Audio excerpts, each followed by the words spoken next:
Hi friends, मी Kanchan stitching या चॅनलवरती तुमचं खूप मनापासून स्वागत आहे। मी इथं आज तुम्हाला बोटनेक ब्लाऊजचा बॅक नेक कसा ड्रॉ करायचा आणि कसे स्टिच करायचं ते तुम्हाला दाखवणार आहे। त्यासाठी मी ब्लाऊज कट करून घेतलेला आहे। त्याची उंची ही 14 आहे।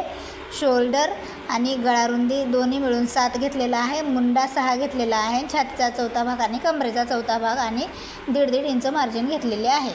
आता मी अशा प्रकारे ना इथं कॅनव्हास पेपर घेतलेला आहे। कॅनव्हास पेपरची मी उंची घेतलेली आहे 11 आणि रुंदी घेतलेली आहे 5।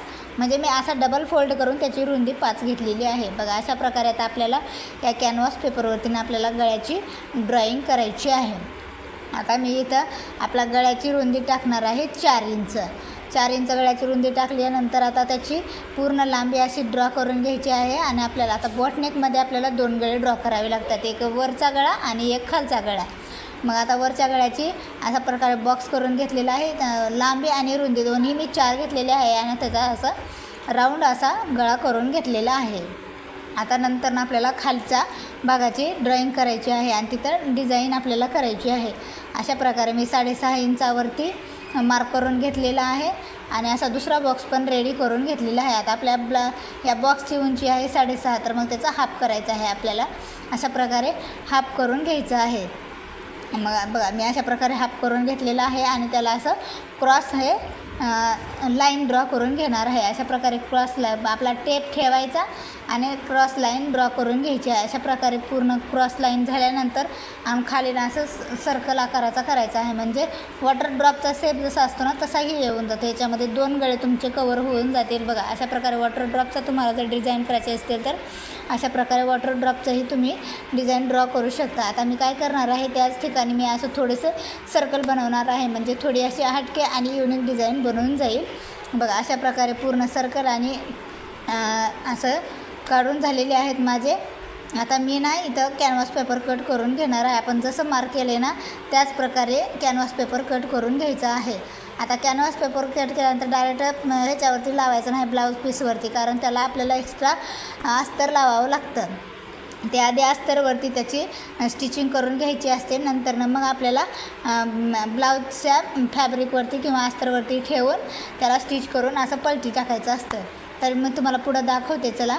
अशा प्रकारे पूर्ण ब्लाऊजचा गळा हा मी कॅनव्हास पेपरवरती कट करून घेतलेला आहे। कट करून झाल्यानंतर आता आपल्याला इथं ना याच आकाराचा थोडासा अस्तरचा कपडा घ्यायचा आहे। बघा अशा प्रकारे मी अस्तरचा कपडा घेतलेला आहे, त्यावरती अशा प्रकारे कॅनव्हास पेपर लावलेला आहे आणि त्याला पिनअप करून घ्यायचं। पिनअप केल्यानंतर आपल्याला स्टिचिंग करताना हलणार आहे। तुम्हाला हवा असेल तर तुम्ही प्रेसही करून घेऊ शकता। प्रेस केल्यानंतरही ते पूर्ण असं चिपकून जातं। मग स्टिच करताना डायरेक्ट असं एकदम पिन करून अशा प्रकारे स्टिच करून घ्यायचं आहे। स्टिच करून झाल्यानंतर ना आपल्याला हे सर्व कट्स करून असे छोटे छोटे कट्स मारायचे आहेत। बघा मी कसे पलटी करून घेतले ना त्या प्रकारे पलटी करून प्रेस करूनही घ्यायचं आणि नंतर त्याच्यावरती दाब टिप देऊन घ्यायची आहे। बघा अशा प्रकारे एकदम मस्त असे सावकाश पद्धतीने पूर्ण हे सर्कल एकदम हाफ सर्कल जे आहेत ना ते पूर्ण बाहेर आले पाहिजे, तेव्हाच तुमचा बॅकनेक हा रेडी झालेला दिसेल। बघा अशा प्रकारे माझ्या एकदम फिनिशिंगमध्ये बॅकनेक रेडी झालेला आहे।